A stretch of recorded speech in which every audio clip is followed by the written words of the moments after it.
Boa noite. Pronto. Graça e paz. Vamos começar com a oração. Fechem seus olhos. Ó Deus poderoso, muito obrigada, Senhor, por essa oportunidade que o Senhor me deu de ministrar a Tua palavra, não falando o que venha da minha mente, mas falando o que provém do Teu Espírito, Senhor, porque as Tuas palavras são boas. Ó Senhor, porque as Suas palavras, elas são perfeitas. Senhor, porque quando eu passei a Te aceitar, não foi mais a timidez e não foi mais a vergonha que passou a habitar dentro de mim, mas foi o Teu Espírito Santo, Senhor. Muito obrigada pela vida de cada um dos meus irmãos, Senhor, que eles recebam a palavra do Teu Espírito como uma terra fértil, recebendo a palavra, e eu repreendo toda pedra, todo espinho que venha querer impedir da Tua palavra frutificar na vida dos meus irmãos, Senhor. Senhor, que nós somos o barro moldado nas Tuas mãos, Senhor. Que esse momento que estamos sendo ministrados pelo Teu Espírito, nós estamos sendo moldados. Senhor, muito obrigada. Amém. Vou começar lendo João 16, do 7 ao 8. Está escrito: mas a verdade é melhor para vocês que eu vá, porque se eu não for, o Consolador não virá para vocês. Se eu for, eu o enviarei a vocês. E quando ele vier, convencerá o mundo do pecado, da justiça e dos juízos. Irmãos, quando Jesus fala que o melhor para nós era que o Espírito Santo viesse e Jesus fosse, não foi à toa, não foi mentira, porque Deus, Ele é santo, Ele é justo, Ele é verdadeiro. Então, realmente, foi melhor para nós que o Espírito viesse e Jesus fosse. Porque o Espírito Santo, Ele foi e Ele ainda é importante no corpo de Cristo. E Ele é importante na vida de nós cristãos, para que podemos melhorar e ser transformados pela palavra de Cristo. Porque o Espírito Santo, Ele tem esse poder de nos transformar. Porque não mais sendo olhados pelos olhos do mundo, como pecadores, ainda como pecadores, mas justificados pelo sangue de Jesus. Amém? E o Espírito Santo, ele nos transforma totalmente. E teve 2 grandes homens de Deus que o Espírito Santo falou para mim, falar aqui nessa noite, do Novo Testamento, que foi Pedro e Paulo. Pedro, ele foi um discípulo de Cristo. Pedro, ele vivenciou milagres e maravilhas, que na Bíblia fala que foi tantos milagres que Jesus realizou, que não seria possível anotar, não ia existir páginas para anotar os milagres que Jesus fez. E Pedro, ele vivenciou todos esses milagres. Pedro, ele também vivenciou coisas que os outros discípulos não viveram. Ele andou sobre as águas com Jesus. Pedro foi ele que teve a revelação de que Jesus Cristo era o Filho de Deus, que Jesus Cristo era o Cordeiro que tirava o pecado do mundo. Isso está lá em Mateus 16:13. Mas mesmo tendo vivido tudo isso com Jesus, Pedro, ele negou a Jesus 3 vezes. Porque não são apenas os milagres que vão sustentar nossas fé nos dias maus, mas é o Espírito Santo. Porque lá em Atos 2, lá em João 16, como a gente acabou de ler, Deus promete o Espírito Santo. Isso se concretiza em Atos 2. E eles são cheios do Espírito Santo, todos que estavam lá. Inclusive Pedro, que tinha negado a Jesus, ele recebeu o Espírito Santo. E por incrível que pareça, Pedro, que antes se negava, Pedro, que antes tinha vergonha do Evangelho de Jesus, que negava a Jesus, Atos 3, ele se põe diante de uma multidão para falar acerca daquilo que ele viu e ouviu de Jesus. Então, não são apenas os milagres que vão nos fazer dar testemunho de Jesus, mas sim o Espírito que nos cobre de autoridade. Amém? Paulo, ele foi um perseguidor dos cristãos. Inclusive, no apedrejamento de Estevão, Paulo estava lá presente, incitando os outros a jogarem as pedras. Mas Deus escolheu Paulo para ser quem a gente conhece hoje, um dos grandes mártires do Evangelho.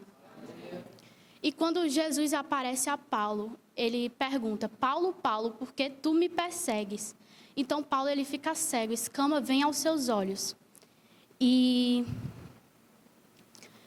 Então Ananias é enviado por Deus, e Deus instrui Ananias até da casa, da rua que Paulo estava. E Ananias, ele foi ao encontro de Paulo, Atos 9:17 diz que Ananias impôs-lhes as mãos sobre Paulo e disse: Irmão Saulo, o Senhor que lhe apareceu no caminho, por onde você vinha, enviou-me para que volte a ver e seja cheio do Espírito Santo.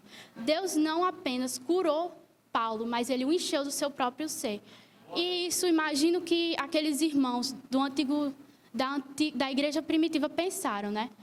O perseguidor de cristão agora é cheio do Espírito Santo. E é isso que Deus faz. Deus não nos olha com as lentes do mundo. Deus não nos olha como pecadores. Ele nos olha como ministros cheios da tua palavra. Porque a palavra de Deus, ela é a espada do Espírito. Elas andam lado a lado, a palavra e o Espírito. Amém? E Paulo, antes, ele era perseguidor e tornou-se perseguido por amor a Cristo. E um dos versículos que mais fala do amor de Deus foi justamente escrito por Paulo. Está lá em Romanos 8, 36 ao 39. Como está escrito: por amor de ti enfrentamos a morte o dia inteiro. Somos considerados como ovelhas destinadas ao matadouro. Mas em todas essas coisas somos mais que vencedores, por meio daquele que nos amou. Pois estou convencido de que nem a morte, nem a vida, nem os anjos, nem os demônios, nem o presente, nem o futuro, nem o poder, nem a altura, nem profundidade, nem ninguém em toda a criação será capaz de nos separar do amor de Deus que está em Cristo Jesus, nosso Senhor. E o Espírito de Deus é a própria essência do amor dele. E ele colocou em um pecador, em um perseguidor como Paulo, o teu Espírito. Colocou também em cada um de nós que está aqui, o teu Espírito Santo. Amém? O Espírito Santo, ele foi e é poderoso para fazer mudanças tremendas na nossa vida. Irmão, qualquer área na sua vida que esteja carente, seja na sua área familiar, seja na sua área financeira, na área de saúde, qualquer área, o Espírito Santo, ele tem sim poder de suprir cada área dessa. Porque o Deus, o Criador do universo, cada problema nosso é tão pequeno comparado ao que ele pode fazer, amém? Mas mesmo a gente tendo consciência disso, a gente muitas vezes nos acaba esquecendo a presença do próprio Deus que está dentro de nós. Por causa do nosso dia a dia, a gente acaba sem tempo para orar, sem tempo para ter uma comunhão com Deus. E fazemos isso quando a gente considera o que está à nossa volta mais importante do que está dentro de nós. E muitos deles chegarão diante de Deus e dirão: Deus, eu realizei milagres, eu realizei maravilhas. Mas aí o Senhor vai dizer: afasta-te de mim, eu não te conheço. E com certeza esses que vivenciaram milagres e maravilhas não tiveram a vida de oração. Porque quando nós oramos, nós conhecemos mais de Deus e Ele nos conhece mais também, amém? Grandes homens de Deus no Antigo Testamento, eles desejaram o que nós temos hoje. Eles desejaram a vida de oração, uma vida no Espírito. Números 11, 26 e 29, a gente vai ver a história de Eldade e Medade. Entretanto, 2 homens chamados Eldade e Medade tinham ficado no acampamento.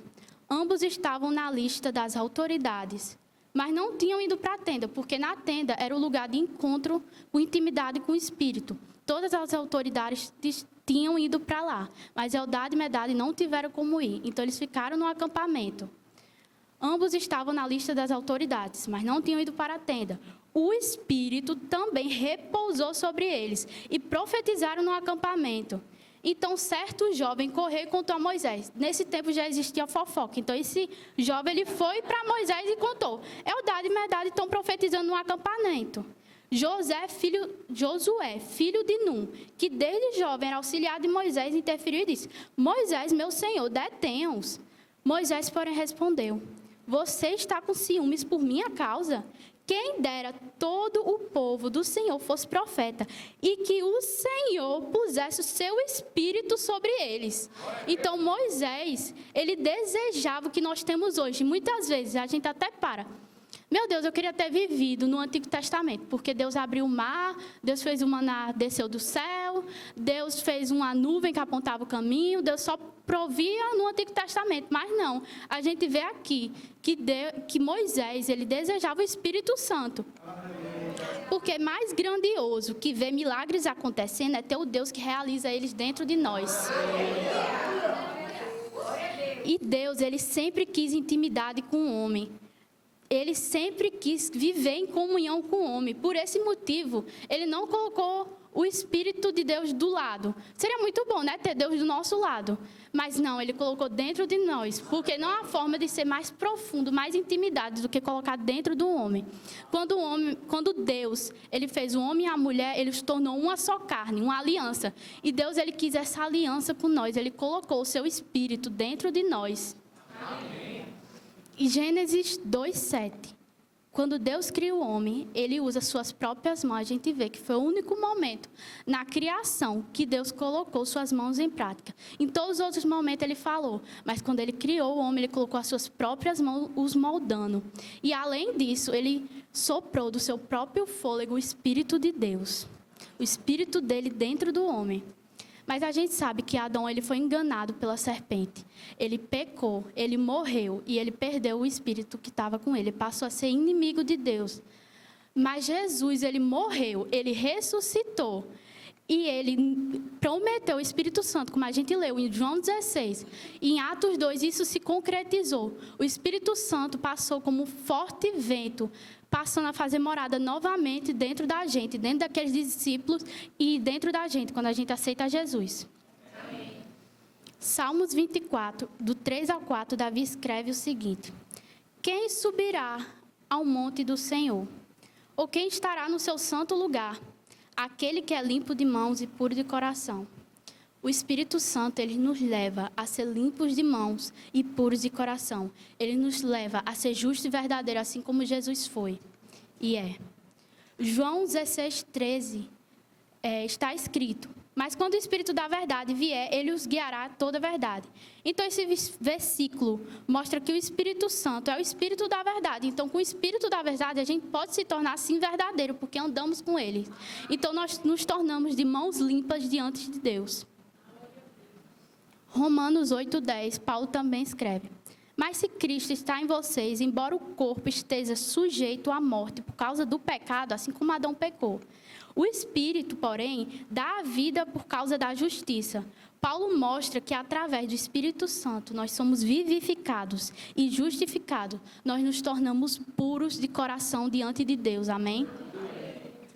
Então, quando somos justificados diante de Deus, podemos entrar no santo lugar, lugar de intimidade com o Espírito. Nos tornamos incensários da unção de Deus através do Espírito. Então, a gente não precisa mais da religiosidade para ter intimidade com Deus. A gente precisa apenas do Espírito Santo e viver em comunhão com Ele. Amém? Amém. E um último questionamento, eu já estou encerrando, o último questionamento que eu quero dizer. Como podemos nos aproximar e escutar o que o Espírito quer nos comunicar a cada um de nós? Isso era uma pergunta que eu tinha a mim mesmo. E o Espírito Santo, ele respondeu: através de intimidade. A Bíblia é a espada do Espírito. Isso está lá em Hebreus 6:17. Ela é primordial na vida de um cristão. Mas não é apenas ela que vai nos fazer viver plenamente com o Espírito Santo. Isso é através de oração. Quando lemos a palavra de Deus, nós conhecemos mais dele, mas na oração ele nos conhece mais. O sobrenatural, que somente o Espírito nos proporciona, avivamento, grandes curas, tudo isso precisa vir antes de uma vida de oração. É justamente o que está escrito em Mateus 6,6. Mas tu, quando orares, entra no teu aposento e fechando a tua porta, ora ao teu Pai que está em oculto, e teu Pai que te vê em oculto te recompensará publicamente. Então, a vida de oração é de grande importância na vida do crente, porque ela nos torna íntimo do próprio Deus. Amém? Amém. Obrigada por esses 2 anos de rema a cada um de vocês, aos monitores, aos professores e à diretora. Amém? Amém. Sim, esqueci. E antes eu queria indicar esse livro do Israel Subirá, Vimos e Ouvimos, que fala muito bem a respeito de como o Espírito Santo ele agiu na vida daqueles discípulos e de outros mártires do Evangelho que não estão na Bíblia. Amém?